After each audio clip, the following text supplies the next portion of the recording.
Good morning. Good morning.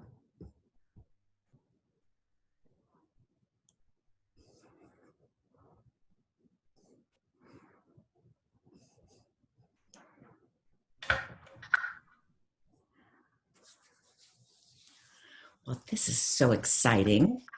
Good morning, everyone.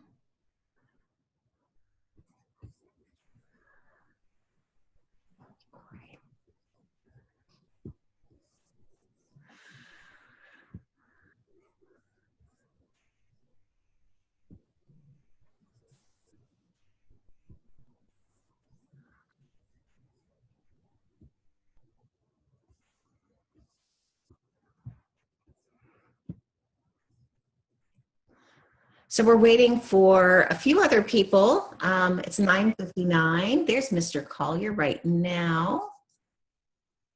Good minute.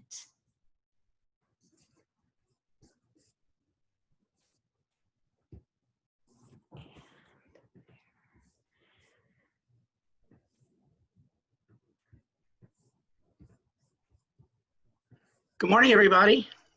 Morning. It's so nice to see faces. I know. Yay. Oh my gosh.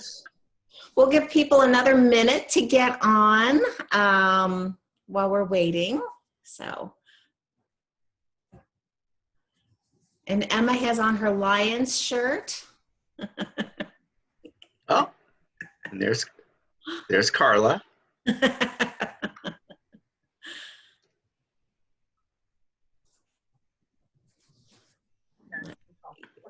Hi, everybody. Oh my goodness.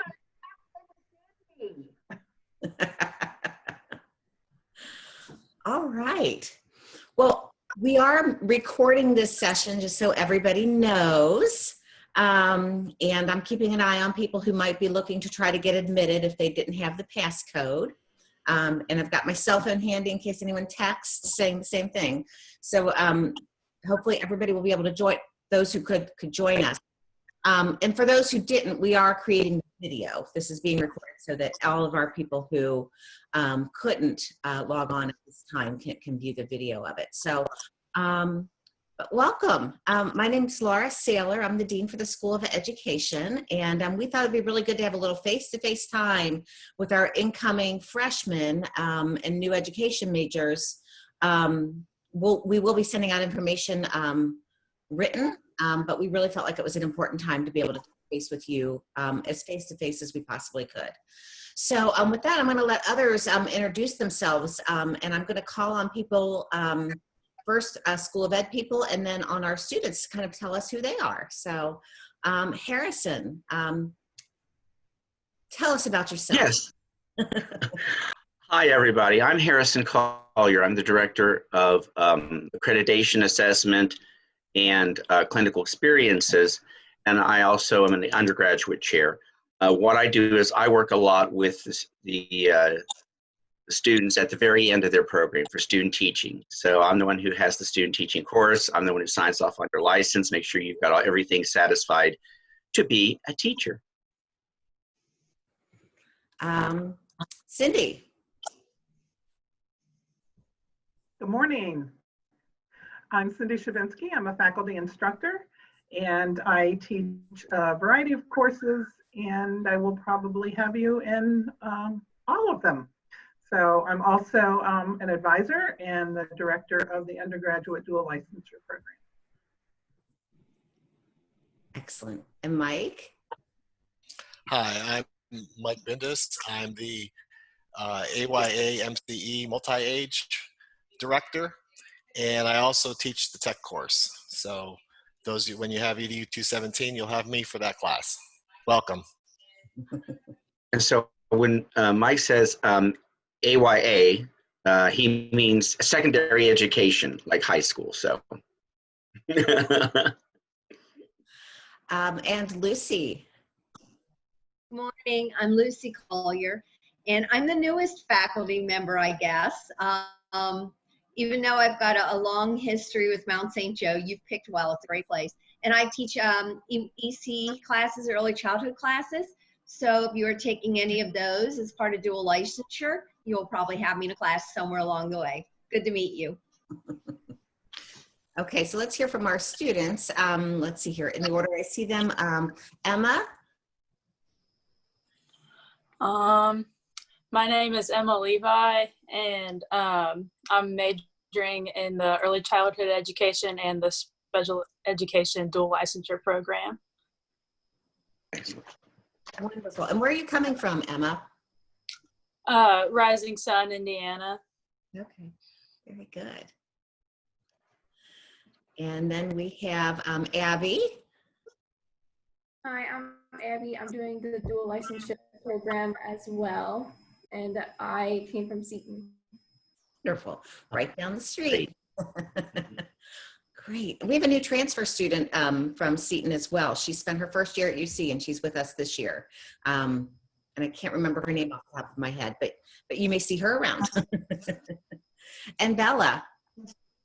Hi, I'm Bella. I'm majoring in secondary education and I came from Loveland High School. Wonderful. And Bella, did you first come to meet us through one of the seminars that we had, the workshops that we had? Yeah, my TPA program at my high school went to the one in like the winter. I think it was like sometime in December that I came to the Mount. It was really interesting. Well, great. Wonderful. We're glad to have you. And it looks like Wendy has just joined. Wendy, we just did little introductions. Would you introduce yourself to us?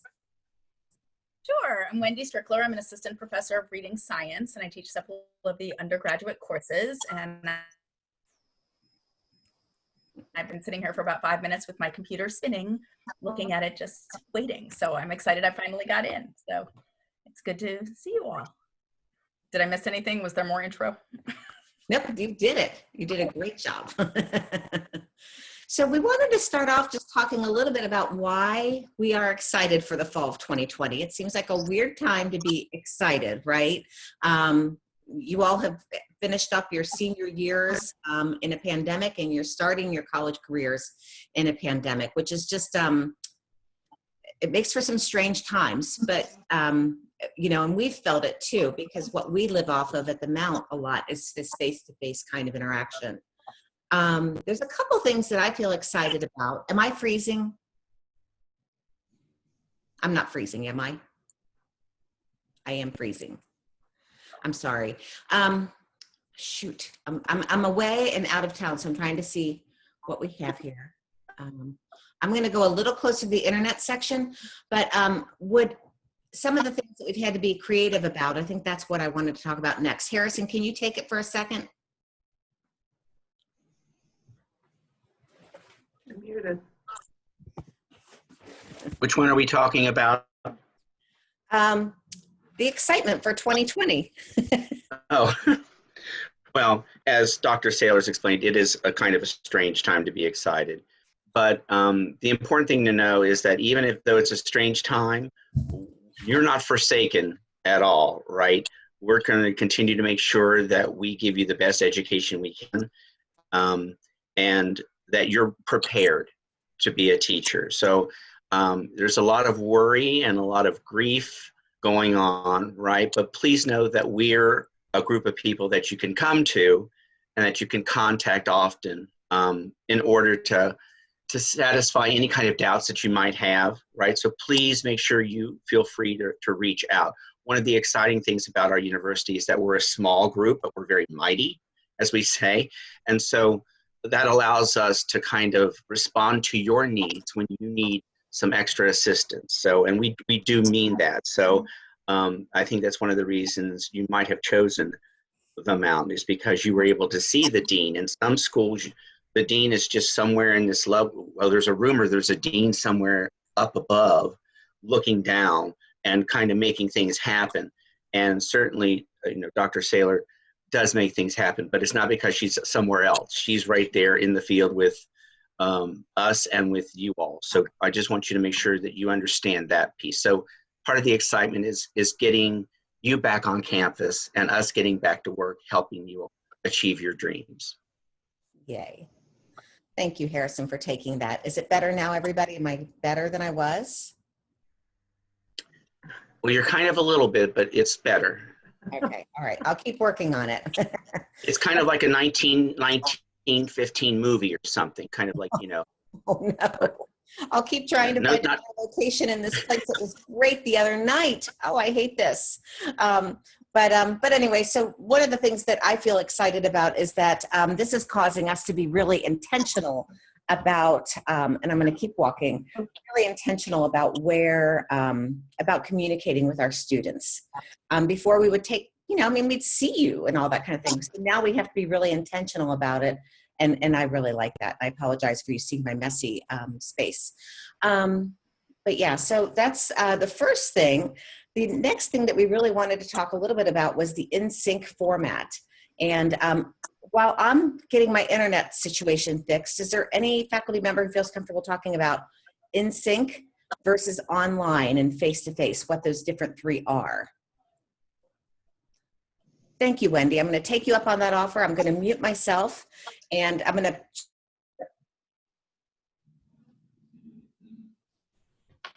So we are all new to this. Can you guys hear me all right? Give a thumbs up if you can hear me. Okay, good. We are all new to this, so anyone else feel free to jump in. But in terms of options, obviously what we've been most used to is face-to-face options in the past with you guys, which we were very excited about because we love the opportunity to be in a classroom and learn and process together, but also, of course, want to make sure that we're all safe and taking the precautions we need to make sure that we can still learn together and do that in the, you know, the best way possible given the current circumstance. So the two options outside of being entirely face-to-face, on the other kind of end of the pendulum entirely, is completely online learning. And those are classes that have really mostly been entirely developed in advance. There are already pre-recorded lectures, and they are highly independent. There's a professor there kind of helping facilitate and be part of discussions, but there's a lot more independent learning on your part in that kind of scenario. So on the one end, we've got face-to-face. On the other end, we've got entirely online learning. And then here in the middle, we have what we believe is going to be the best of both worlds in terms of still getting the chance to know you and work together and really offer the best education at this moment. And that's called InSync, which is an online learning format, but it will be partially together via Zoom, or a format where we can be together and interacting during class as if we were as close as we can get to being in a classroom together, where as I'm thinking about mine, there'll be a little bit of lecture and content, and then maybe a breakout room where you can stop and process, or a chance to think about some content and do something with it and kind of come back together and have something interactive. So that will be part of the week. And then the remaining part will be what's called asynchronous, which kind of means on your own time, where there'll be other activities to complete. There might be some pre-recorded lectures to watch or other videos or things like that, but you can kind of figure out your time during the week. So just to give you a really concrete example, I have a Monday, Wednesday class. I don't have all my times in my head yet, but let's say we were scheduled to meet every day 1 to 2:15. Normally those are the times we would have been in the classroom.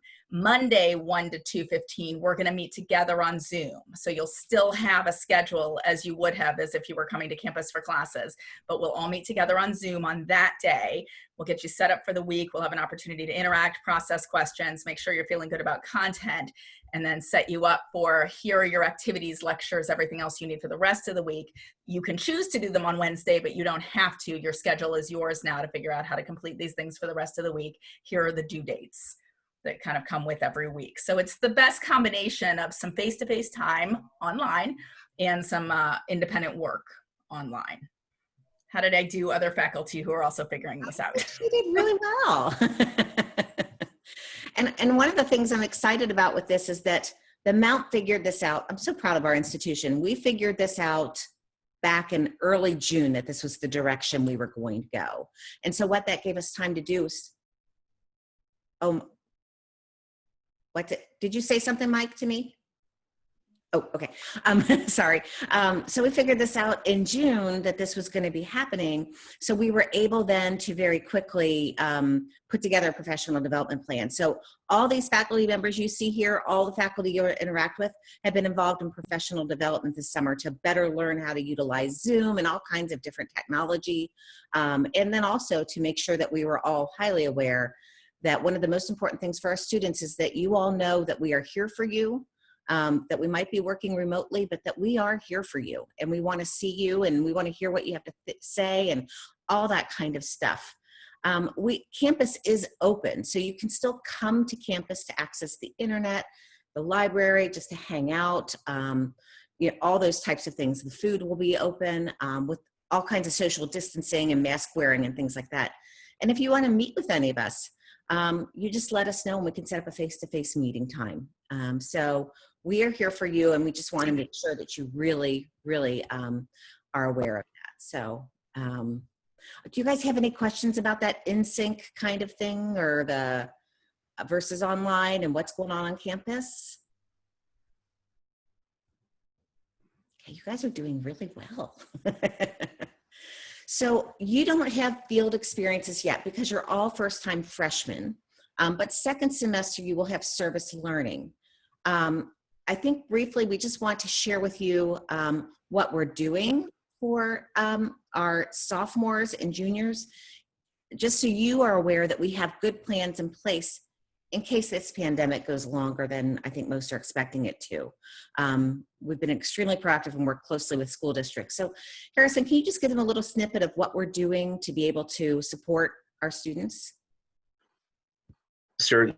And of course, I know many of you probably watched the news and heard the reports. I mean, some schools are doing this, other schools are doing that. Some schools are opening, some schools are delaying.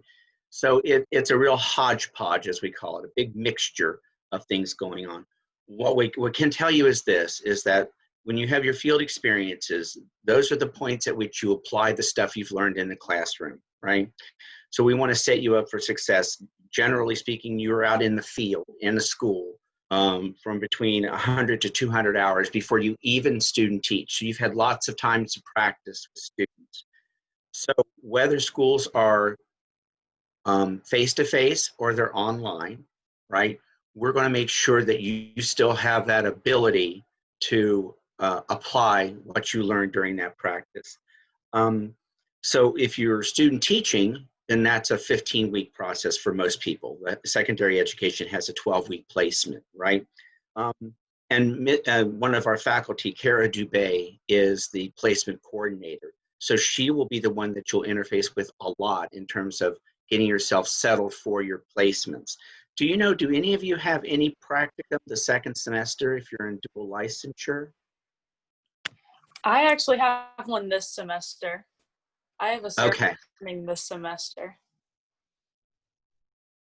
So is it a service learning? Yeah. Okay. And in terms of service learning, I'm not sure where they've landed of what they're going to do. I know that for us in the School of Education, what we're going to do is for our undergraduate placements, and I don't know if this pertains to service learning or not, and maybe Ms. Shabinsky can speak to that. But in terms of our placements, we're going to recommend for this particular semester that everything be done with an alternate assignment instead of actually going in and being face-to-face with students, because it's very risky, right? I mean, your health is important to us, the mentor teacher's health, the kids' health, right? So we'll make sure through a set of really carefully selected and crafted units and lessons that we are able to figure out if you've got the right stuff for teaching, right? That you've mastered the content and the skills. So don't ever let that be in doubt. And there's so many other universities that are in the same boat. As a matter of fact, we were in a call on Wednesday with UC, and, Miami, and Xavier. We're all trying to figure this out together. What's the best way? So for the time being, our undergraduate practicum students would have alternate assignments, actually, to figure out whether you've mastered those, right? The student teachers are at the end of their program, so they're going to be probably going into the school. Now, when I say into the school, that might be that they're just going to teach virtually, right? Because some schools aren't going to open right away. So whatever's thrown at them, it's definitely a learning curve for everybody. But I'm going to tell you this. This pandemic has just thrown everyone for a loop. you're going to be able to say with grandkids later on in your careers, well, I remember I was in school during the pandemic and oh my goodness, and all the stuff. I mean, teachers are known to be resilient, right? And so this is a special case. For an example, I'm going to point out with Dr. Saylor's issues just now with tech, you know that's going to happen during this entire semester. What she was doing was modeling. Notice she never stopped staying in touch, right? She kept doing that. So we're going to make sure we're constantly in touch with you during all of your field experiences and your placements. You know, if it's a strong feeling that you really need to be in with children, if to the best extent you can always appeal that decision, but we're really trying to think of your health and your safety on that. And Harrison, I'm going to add that the number one thing I want these ladies to know, and the people who view this video, is that last year when all this went down, it was rumored that our institution made plans and adjustments for our people in the field in a meaningful and really more rapid way than any other. And that's one of the benefits of being in a small school, because we can react. We're smaller. It's easier to turn a ship when it's a small ship. So we were very able to very quickly figure out the problem, figure out the solution, and get our students through the program successfully and through their coursework and their practicums and their fieldwork successfully. So I just want you to have that ease of mind that in these uncertain times, we're going to take good care of you. And as soon as the state tells us something, we're right on it, adjusting. As for service learning, Cindy, did you want to talk about that a little bit, or do you have the information? I did. Me too. Oh, you Yes. did? We've been having weekly meetings in regard to service learning with Keith Lancer, who's in charge of the service learning component. And we've been working with actually the PTA and some staff members at Cheviot Elementary, and we're setting up a virtual tutoring program there. There's also a virtual tutoring program set up at Euler and at Guiding Light. So you'll have those opportunities, we know for sure, which is going to be great because we still have students actually from last semester who weren't able to complete their requirements. So they're going to have that opportunity as well. So if it looks like Emma's the only one that's going to be in service learning for this semester coming up. So what will happen is we will have, the first day we go over the service learning requirements as part of my SED 215 Human Exceptionalities course. And Keith will give you all that information and very detailed information about what needs to be completed. We will also still have our community partners Zoom in with us and let you know your options so that you can pick which is the best fit for you. And then we also will have some training through the Literacy Network, and that will be via Zoom as well. So those things are already set up and established, and so we are ready to go when school starts. And for Abby and Bella, you'll be possibly taking that spring semester, and so we'll even be more organized by then. So it should be a good way to go. Thank you, Cindy. The other thing that before we move on, is there any questions around service learning, field work, anything like that from any of the three of you? You guys are awesome. Okay, it's a sign of good things. But here's the next thing we want to talk a little bit about is our faculty, just so you know who we are. I did a quick tally when when Cindy was sharing her information, and of the 6 people on faculty that are on this call, we have 150 years of experience in the field. And that is not, 25 years each. And that's pretty close to the average for our department. So a lot of schools of education and other universities have people who have the advanced degrees and all that, but not had a significant amount of time in the classroom. And one of the things at the Mount we have said as a school is very important to us is that anyone we hire has had a good, significant career in education, has experience to draw upon.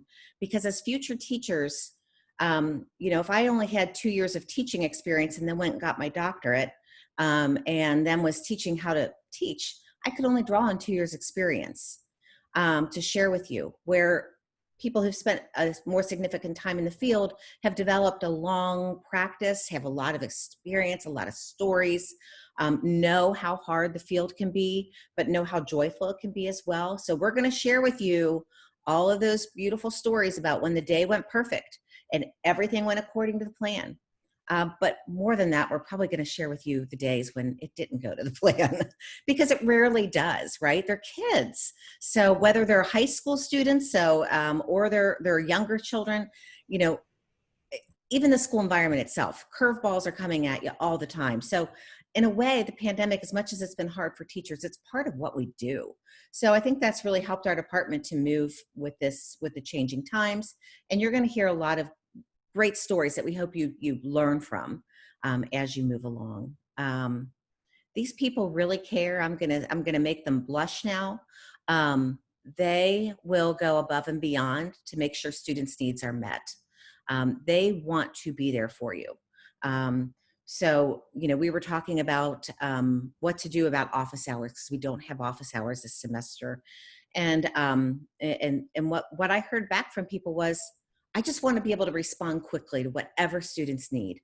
So whether that's some professors are going to want to share their cell phone or their text messaging, some will use email, whatever the case, they're going to be highly responsive to you and want to help you through things. One thing we don't want any of you to ever do is suffer in silence. It's just not allowed at the Mount, right? So if you're having an issue, if you're having a question, if you're having a concern, yeah, if you want to tool around a little bit and see if you can figure it out on your own for a couple minutes, that's fine. But we don't want you to feel alone in that process. So as soon as you start to get to the point like, I can't find it, just send us an email or a text, whoever the appropriate person is. You can always send something to me and I'll farm it out as appropriate if you're not sure where to go. But we want to make sure you're taken care of. That's really important to us. You're also going to have some great advisors. We have big advising loads in our school, and in a lot of universities, faculty don't do advising. But for us, it's important as we get to know you to know exactly what your plan is, how you're going to complete this program in the time that you want to complete it, and to get out there and get working as a teacher. But our advising goes beyond that. You know, our professors often have students in their offices. Their doors are open and they want to be with them. And during a pandemic, that's going to be tricky because we're used to having students just all pile into the School of Education, right?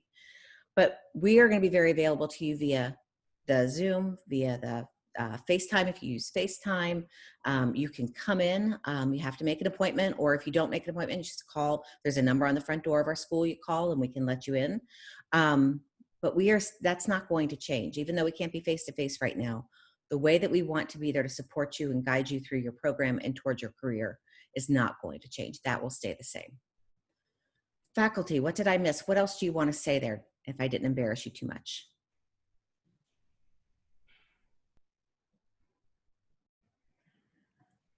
This is I think I was going to say it's the quietest I've ever seen them, but go ahead. I was just gonna say that, like, I know I did Abby's schedule, correct, Abby? Didn't I do your schedule over the phone? Okay. So, but I'm not necessarily your advisor. So, and I'm sure that's the case with Bella and Emma as well. So will they be getting a list of that or an indication of who their advisors are, Laura? Yes, so when you go to My Mount, you will see who your advisor is. And really, at this point, you know, you can certainly look up that person, but you could contact any of us at any time and we will help you. So if you can't figure out who your advisor is, any of us are going to be helpful to you. Or if you can't find it, just let us know and we can look it up. But it should be right there on My Mount for you. In October, you will get a message from your advisor. So I'll send an email out to my group of advisees, as will everyone else on the call.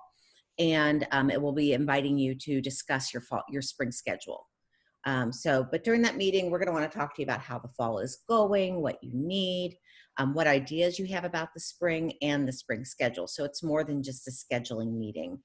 But yes, you can find that information in My Mount. It should be updated today. If not, it'll be Monday. We just had a big change of advisees. Carla Good, any of you get to meet with or talk with Carla Good? Okay, yeah. So Carla's retiring today, and we absolutely love and adore her. I keep reminding myself that, yeah, she's not a coworker anymore, but now she's a dear friend. But she's often said, call me if you have questions. But with her retiring, she had a very large advising load. So we've split everybody up and we're sharing that load together. Sometimes, never mind us if we say, what would Carla say? That just means we're trying to bring forth kind of the wisdom that we collected from Carla over the years. But yeah, so that's kind of where we are with that.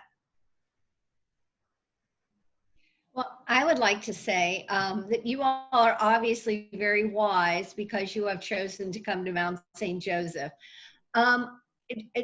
Just recently, I have moved to the Mount from a school district, a local school district where I've spent many, many years. And I can tell you hands down that teachers and principals are always saying, wow, I got this new teacher and she's from Mount St. Joe, or he, and they're fantastic. And I hear that again and again and again. So not only will you be valued once you are ready to head into the field and sought after, but you will be prepared as well. And I can tell you from visiting with former Mountain students in their classrooms that the education they got to prepare them to teach is top notch. So obviously you're smart and we're glad to have you, and we can't wait to see what you do with your Mount education. Thank you for that, Lucy. It's nice to have that perspective. So let's see here. So I think the next place, oops, find that. My computer makes all kinds of sounds. The next thing I just wanted to touch base about is being at the Mount. Key things you need to know as a freshman about being in the School of Education, specifically at the Mount. And there's two things first that I think are bragging points for you all to use no matter what program you're in. We are highly innovative here. And one of the results of that innovation recently has been the dual major that 2 of you are enrolled in. We're the only place in the state of Ohio where you can get in 4 years your early childhood primary license for preschool through grade 5 with your K-12 intervention mild to moderate, with your K-12 intervention moderate to intense in just 4 years. That took a lot of hard work, but again, that's part of why being small sometimes has some benefits, because we could really work closely with each other on figuring this out. And a lot of universities, the special education department is a half a mile away or 10 buildings away from the general education department where they're training, early childhood educators.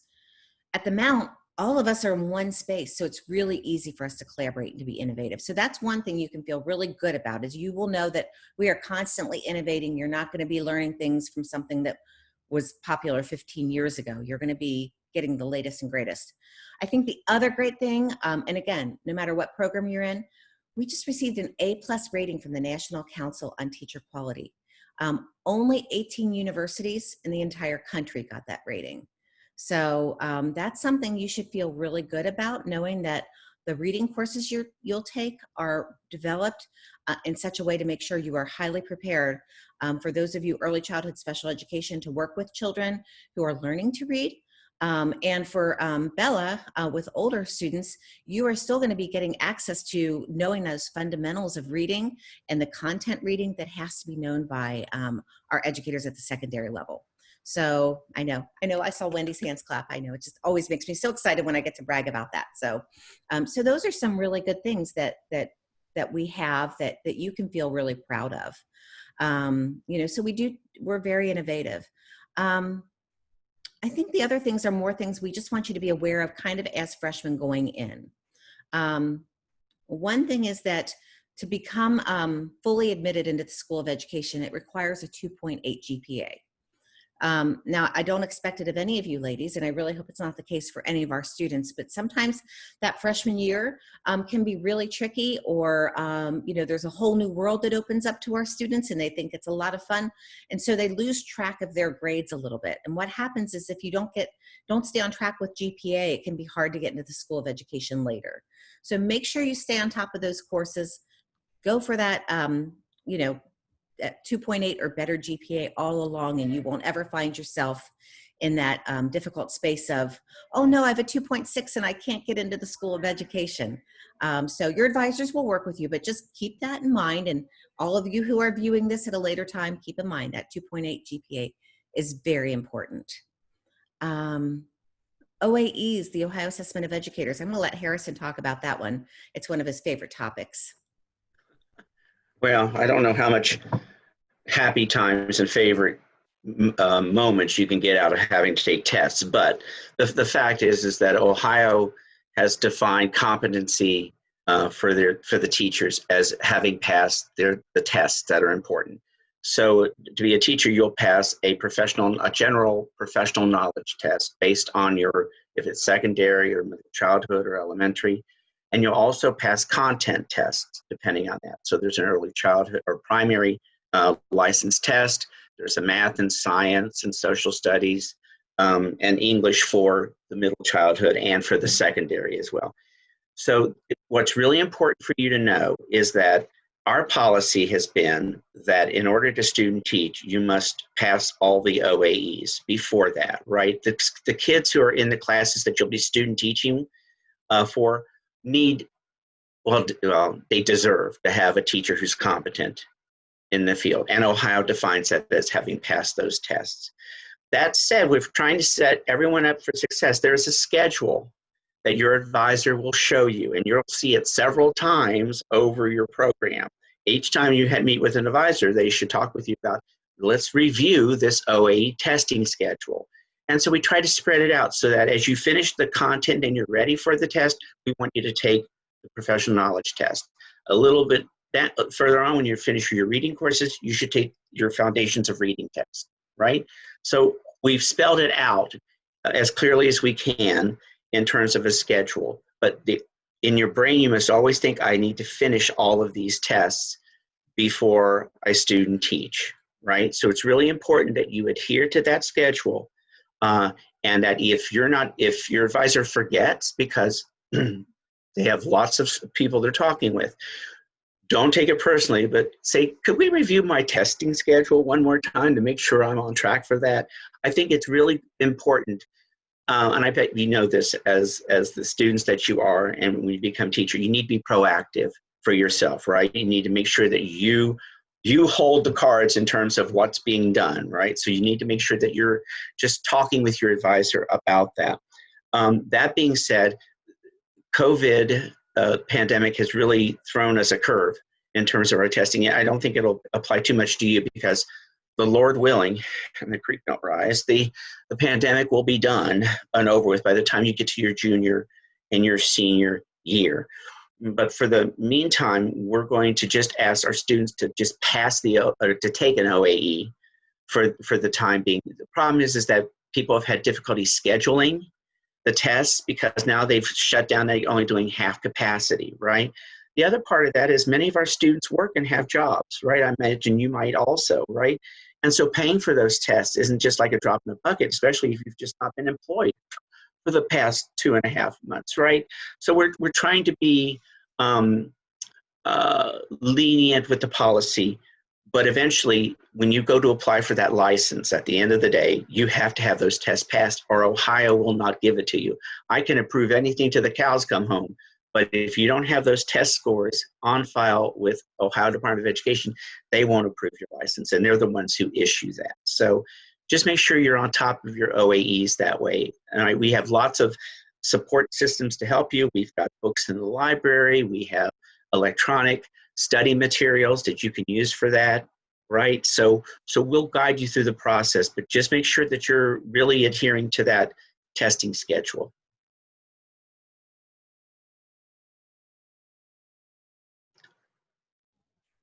There we are. That's funny. I wasn't muted, but I was going I could have told you you were muted, right? So thank you for that. And I think what I want you all to know is to depend on us having that high standard, that high rigor of expecting you to have all those OEEs passed by the time you get to student teaching. But know that if the world has done something like this with a pandemic, we are going to be responsive to it. We cannot, though, give exceptions. Say things go back to normal in about 6 months, 8 months, whatever, and you get to student teaching, you say, oh, I didn't get to that one, but there was a pandemic 3 years ago. It's not going to cut it. So we just want you to know that we're going to hold you to that really high standard for the kids who deserve to have a highly competent teacher, but also because say you are student teaching in the spring semester, as early as February, students are interviewing for jobs the next school year. And if you're a principal and you have a stack of resumes in February and somebody has already passed all of their Ohio Assessment of Educators, you can bet that resume is going to make it to the top of the stack. So it puts you in a much better position when you're looking for work. It also helps you show up really well when you're in student teaching and you're not stressed about getting those taken care of. So we don't do it to be mean. We just do it because we think it's best for kids and we really think it's best for you. So, but we're there to support you and help you and guide you every step of the way. Okay. So I would like to show you guys a little bit of the Mount community on MyMount. Have any of you ventured to MyMount yet? That place called MyMount? Okay, I see a couple nods. Okay, you've been there. Okay, good. That's great. So I'm going to share my screen to show you what the Mount community looks like on that. Let me get my self situated here. There we go. This is going to be me in class. I'm really worried about that. Let's see if I got it. Yay. Okay. It always feels like a big accomplishment to share my screen. So when you go to MyMount, one of the things you're going to notice at that top bar is a place called Mount Community. And when you click on Mount Community, you'll see that you might already have in your groups education licensure students and majors. If you don't, you go down to this browse section and click on education licensure students and majors, and that will get you access to that group, okay? So I'm gonna open that link, and I'm just gonna show you on the toolbar what all you'll find there. I'm not gonna go through all the details right now, but we do have kind of a members page that kind of welcomes you in. That's what you see right now. There's a group directory, so if you're thinking, who was that person I saw in that class? You might be able to use the directory to find that, although the Mount Roar app might be better for that. We have a public page that's open to the public, so even if you're not logged in, you can access that public page. Your graduation requirements are there. All of your clinical experience forms for when you go into the field.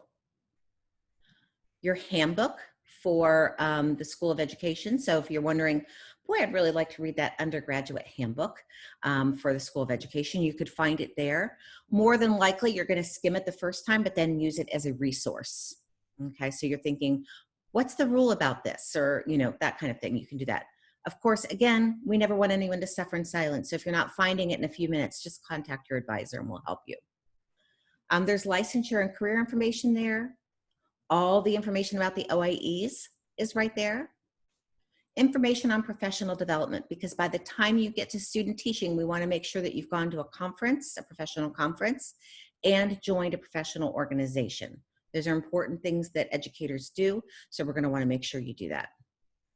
Your program advising is right there, and that's a really good place to, and back on OAE exams, there is a different OAE schedule for when to take those tests already there for high school, for special ed and early childhood. So those are all right there. Middle childhood, they're all right there. So you will be able to find those schedules in that tab. And then program advising is where you'll find your program sheet. So if you're trying to figure out already, what are my next 4 years going to look like? You can go into that program advising space and look at the whole program for your major.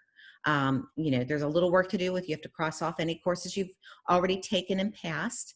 You have to cross off courses that you came in with, for those of you who came in with credits, and that allows you to know where you are in your program.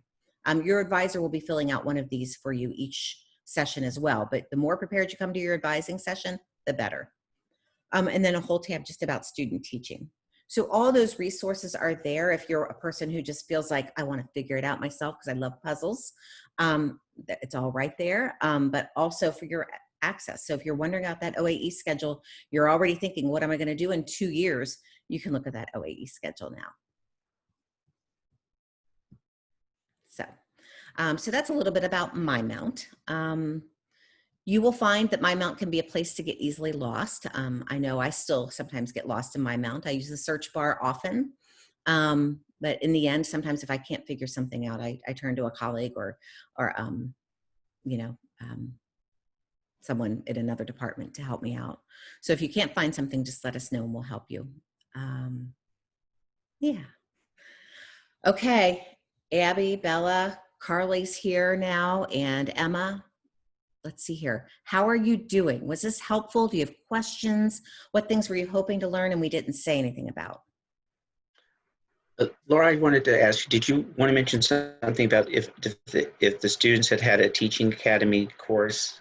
Oh yeah, so I know Bella did. I don't know about Abby, Emma, or Carly, but if you did take a teaching academy course in your high school, you typically do not have to take EDU 190, the Introduction to Education course. So if that is you, I will want you to make an appointment with me so that I can touch base with you about what we do in that course so that you know how to become a member of the School of Education, because that's one of the things we cover. So, and then you're also always welcome to join the course for fun and not take a grade for it. Just come because it's fun, I think. But no one's ever taken me up on that, come to think of it. I know. But anyway, so, okay. So Bella, do you have a question, Bella? Oh, no, I was just saying that I was one of the Teacher Academy students. Very good. So, and you're not enrolled in EDU 190 then, correct? I don't think so. Okay, all right. So you and I will talk some other time once the year gets started. Just sometime in September would be ideal for you to contact me, and we'll go over a few things that I cover in the course that wouldn't have been in your academy. Okay. Emma, do you have a question? You okay there? Okay. Mm-hmm. All right. And I think, you guys, if you don't have questions now, that's totally fine. Of course, we hope that you walk away knowing that even though you might come up with your question 10 minutes after the Zoom call, which is usually my method of questioning, I go, oh, I should have asked. You can just contact us, any one of us, anytime, and we will help you, okay?